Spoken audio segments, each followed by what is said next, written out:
Hello and welcome to part 2 of the introduction to the cost accounting. In part 1, we had discussed about the meaning, introduction, definition of cost accounting. We had learned about cost.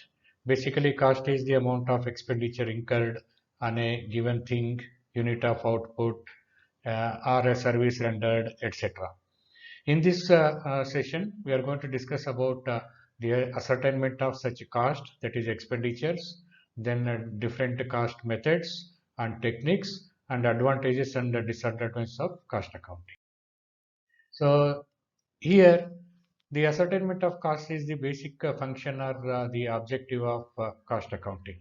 As you know, costing is the method and techniques used for ascertainment of cost. However, we need to ascertain these costs systematically. The costs are ascertained on the basis of cost centers and cost units. Let us see what is a cost center and cost unit. Let us try to understand the term cost center.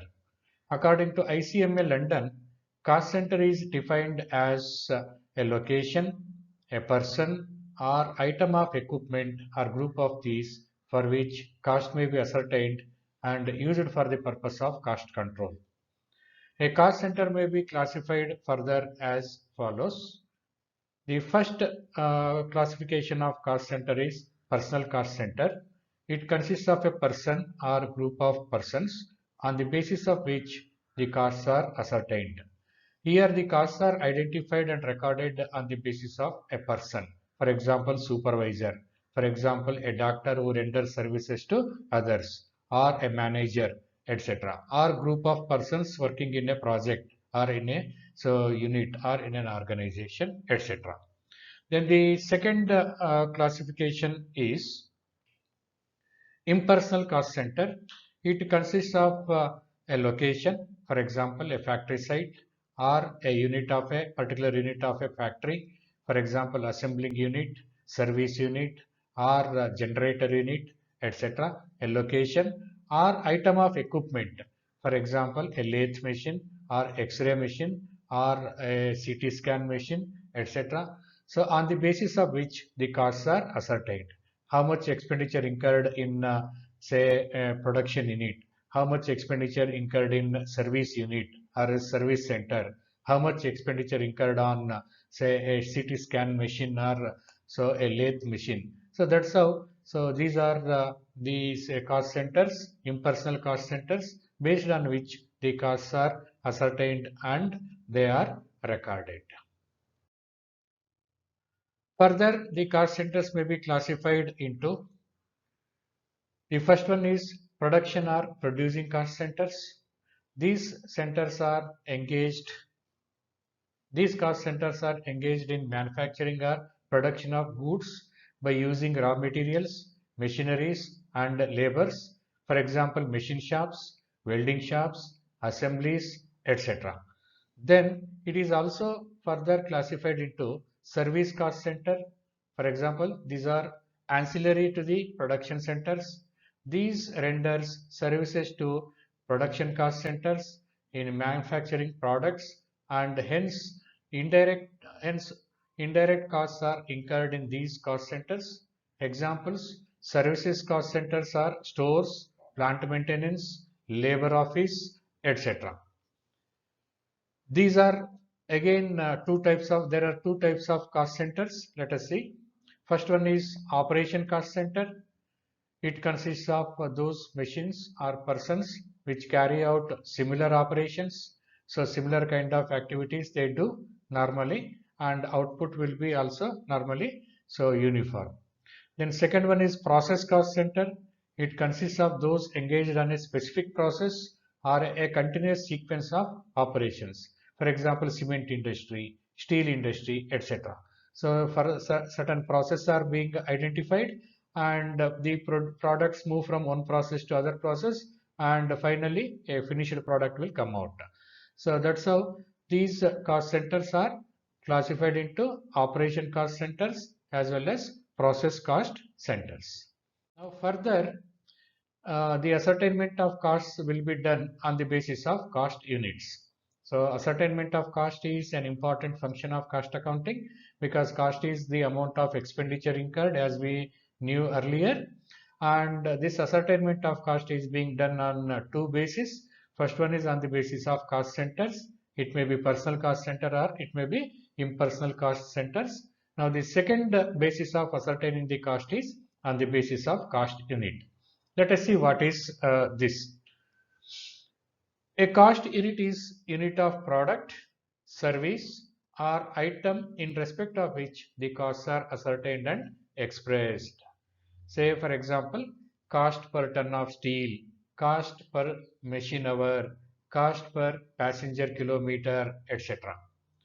Cost unit is the device or tool for breaking up or spreading costs into smaller identical subdivisions attributable to products or services. For example, cost per mobile phone. So cost per shirt manufactured or say stitched in a garment industry, or cost per duster manufactured, because we manufacture so many similar identical units and we will identify, or a specific unique unit is manufactured or produced, then we will identify cost per unit. For example, a building is being constructed, that's a cost unit. We will see how the costs are identified so in the next slides. Now let us see the distinction between cost center and cost unit. If you understand the distinction between these two, then it is easy for us so to know how costs are being ascertained. So the first point of difference between a cost center and a cost unit is measurement of cost. In case of cost center, the costs are ascertained, measured, and recorded by location or person. Say, as we know, there are personal cost centers and impersonal or locational cost centers like factory, so production unit or service unit, etc. So we will measure by identifying, recording the costs under cost center by location or person. Whereas in case of cost unit, it is done on the basis of product like 1 unit of output or hours, how much cost per hour. For example, if there is a lathe machine, so the costs are being first identified on cost center basis for total expenditure for the lathe machine for a particular period and divided by number of hours, so that cost per hour, that is cost unit, is identified. For example, so cost of say 1 unit of produce or product produced or 1 hour of service rendered, etc. Then the second point of difference is selection. That is selection of the cost center. The selection of cost center depends on nature of industry, size of the plant, etc. There may be single cost center, there may be multiple cost centers. Depend upon the, so again, nature of the say business, nature of the activity, size of the plant, etc. Say for example, in cement industry, it's a big process. There may be multiple say cost centers, and the cost of all these put together may be total cost, or there may be a small industries where a job costing is being taken up. Say for example, to manufacture one compound gate, or say one tank, water tank, etc. In such case, they are tailor made, or specific design will be there, and it may be a single cost center unit. Then the other side, selection of cost unit depends upon the nature of output, uniformity, etc. So for example, again as I said, so mobile phones or say notebooks, etc. uniform. Sometimes it may be a specific design oriented products, so they may be treated as cost units. Then purpose, ascertainment of cost, and cost control is the purpose of cost center, because the costs are ascertained on the basis of cost centers, and also we put control over each cost center. So in case of purpose of cost unit is ascertainment of cost by unit wise and fixation of selling price per unit. So that is very important, because we need to ascertain the total cost per unit and we have to add profit and we have to fix the selling price. So cost unit helps us in this purpose. Then let us move on to the next aspect of cost accounting, that is the methods of cost accounting. The methods of costing is used to collect and analyze the costs according to elements of cost and to determine the cost for each cost say center or cost unit. The first method of cost accounting is job costing. So this is widely used and popularly used method of say ascertaining the cost and recording the cost. It is a widely used method of costing. Under this method, the total cost is ascertained on the basis of a particular job for which the expenditure is incurred. It is further explained with the help of further classifications. The first classification is batch costing. Under this method, the unit cost is a batch or group of identical products. As I said earlier, maybe so 1,000 units of shirts, 1,000 units of mobile phones, or say 10,000 units of dusters, etc. Identical products and group of products. And the expenditure or cost is determined for a particular batch manufactured or produced in a particular period, and the total cost is divided among the unit of outputs.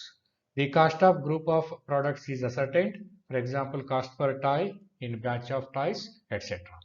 Then the second important job costing method is contract or terminal costing. So normally this method is used for civil works like construction of buildings, roads, etc.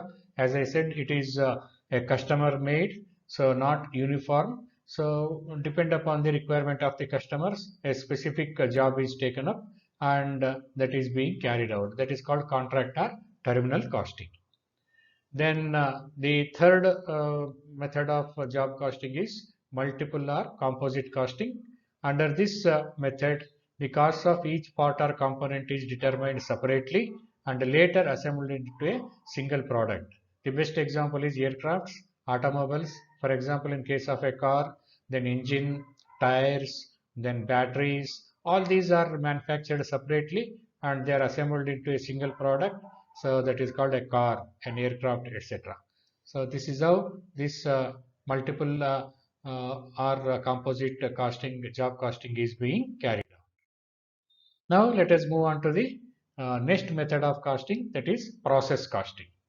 Process costing is employed in industries where a continuous process of manufacturing of goods is carried out. So here, so there may be, so one or more processes are being employed like cement industry, steel industry, or say sugar industry, etc. And the continuous manufacturing activity will be carried out. The following methods of costing are included in the process costing. The first one is operation costing. Certain operation is being carried out.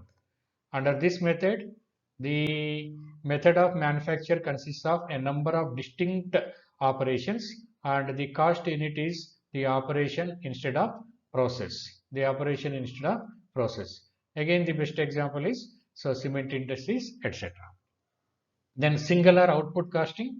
Under this method, the production is uniform and consists of only single product or two or more types of similar products or different grades of same product.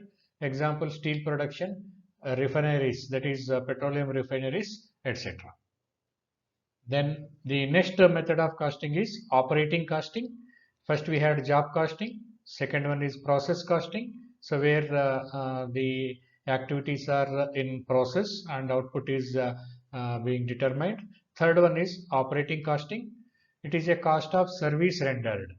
Some organizations do not manufacture goods but render services, as we know. So in case of transport companies, hotels, hospitals, etc. Under operating costing system, cost of providing service is ascertained and divided by number of service units such as passenger kilometers, kilowatt hours, etc. Here, so no physical output will be there, but there will be services that can be measured in terms of money value and assigned to the unit of service rendered. Now let us move on to the next aspect, the techniques of cost accounting. The first technique of cost accounting is marginal costing. It is the study of fixed and variable costs and its effects on total costs and profits. So this is a technique. So earlier we had seen the methods. Under methods of costing we had job costing, process costing, and service costing or operating costing. Then in under techniques, the first technique is marginal costing. This we use by study of the fixed and variable costs in the total cost composition and how they affect on the profits. And by using the different composition of the fixed and variable costs, so we can estimate the profits, we can do the planning, we can do the budgets, etc. So this is an important tool of cost accounting in control and planning of the costs or for the management. The second technique is standard costing. Here, setting up of predetermined costs for each element of cost is done and it will be compared with the actual expenditures or actual costs incurred and deviations are studied, and if there are negative deviations, then a proper action or necessary action will be taken by the management. So this is another important technique of cost accounting in the process of controlling of the costs. The third technique of cost accounting is budgetary control. Budgets can be prepared for each element of cost as well as for every functions of the organization, like say a production budget or selling budget or overall budget or material budget or labor budget, etc. And these budgets are being implemented, and the actuals are being compared, and the deviations are being taken note of, and the control measures will be taken. The budgetary control always helps in estimating the amount of resources required, or resource planning and resource mobilization for the organization. Then the fourth technique of costing is uniform costing. It is the adoption of same costing technique or method by several organizations simultaneously, which enables the organizations to have inter-firm comparisons. Normally, the standard cost accounting formats are being used by different industries. So, for example, cement industries or steel industries, etc. So, a standard cost accounting formats are developed and they are being used by different organizations. It will help the comparison of the costs, especially for the government in calculation of taxes, etc. So especially excise tax, etc. So they insist on the companies, certain companies or certain industries, to maintain uniform costing methods or uniform costing standards, and uniform costing helps in this way. Now let us see the advantages or uses of cost accounting. The cost accounting helps for various stakeholders of the business. The advantages to the management consisting of several uses. The first one is it records and discloses the cost information for the management. So based on this, management can take appropriate decision, cost control, fixation of the selling price, then increase of the profits, reduction of the cost, etc. It discloses the profitability of operations of the enterprises, so we can come to know profits made by each operation or each type of product or each type of service, so that we can take appropriate decision of whether we should continue or we should control, etc. Its tools and techniques are helpful in cost control. So tools and techniques like marginal costing, standard costing are always useful in control of the costs. And when we control the costs, it is always an advantage to the organization, because it can reduce the cost and it can also put control over the expenditures. It facilitates cost comparison, so like uniform costing, then budgetary controls, all the standard costing. It facilitates the cost comparison actuals with the standards are predetermined, or from one firm to the another firm, then we can take appropriate decisions based on the comparison of the costs. It helps in formulation of policies and plans for the organization. Definitely, the companies or the management can take the decision based on the cost information available from the costing records. It helps in inventory control and management, definitely. So many inventory control and management tools are being used in material control, like stores ledgers, then issues of materials management, etc., which helps in inventory control. Wastages are being minimized and losses are being controlled or minimized in that way. So cost accounting helps the management. It helps in labor planning and control, because the labor planning and control techniques and methods used in cost accounting are very useful for the improvement of the efficiency of the labor, and increasing the productivity of the labor, and recording of the labor time, and and elimination of the wastage of the labor time, etc. And it is very useful for the management. It helps in fixation of selling price of the product. In financial accounting, we cannot come to know the cost of manufacturing or producing of each product or rendering a service. So, but it is possible in case of the cost accounting. We will ascertain the total cost per unit or a particular activity, and based on that we will add some profit, and we will fix up the selling price, and it can be so useful for the management to compete with the competitors also. It facilitates cost audit and management audit also, and management is also responsible in many times. So cost accounting is very useful in cost audit and management audit. Now, advantages to the workers and employees: a better rewards to the efficient workers, and hence their morale can be raised, because we will adopt labor control system under labor cost control methods. We use different methods of wage and remuneration calculations, and bonus and incentives plans are being implemented. Because of this, the efficient workers will be happy, and their morale will be high, and they work in a better morale. The tools of cost accounting help in determining the efficiency levels and their measurements. Definitely, there are different tools that we use for measurement of the efficiency of the employees, and these tools helps the management in fixing the standard of efficiency in a workplace.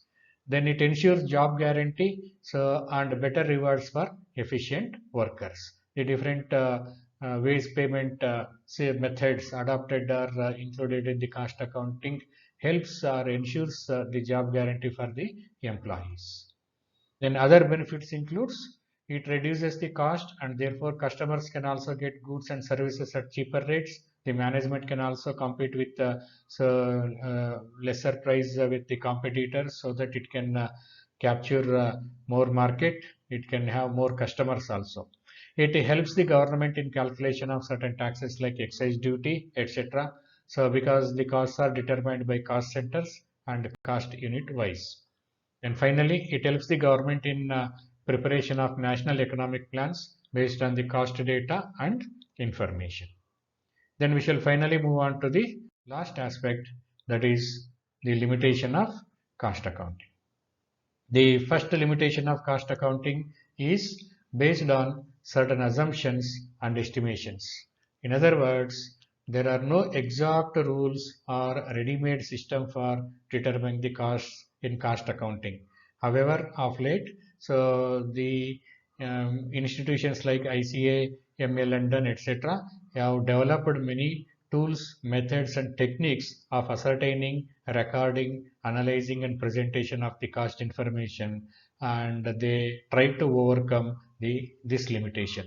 The second limitation is uniform cost methods are followed in not followed in many cases, because the companies adopt their own method, and they do not allow to compare with the other organizations or industries, and thereby the comparison is not possible in many cases.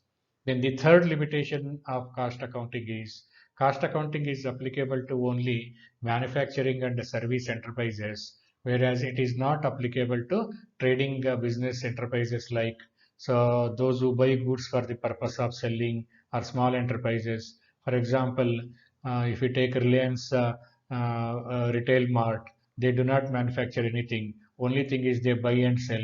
So here the cost accounting is not relevant, or they cannot apply it. So only it is applicable for manufacturing activities or service rendering enterprises, but not other trading business. For example, in case of financial institutions, cost accounting is not relevant. So its scope is only limited to manufacturing and service enterprises. Then the other limitation is certain financial incomes and expenses are not considered in cost accounting. Hence, the profit or loss disclosed is not accurate. For example, interest on deposits, dividends received, commission received, interest paid. All these financial incomes expenses are not considered in cost accounting. That's why there may be a deviation of profits from financial accounting to cost accounting, and the profit shown by the cost accounting may not be accurate.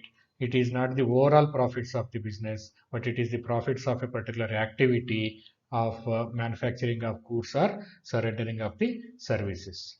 Then the other limitation of cost accounting is cost data is useless if the management do not take appropriate actions. So against the reports of cost accounting, many time managements are not much bothered about the cost information.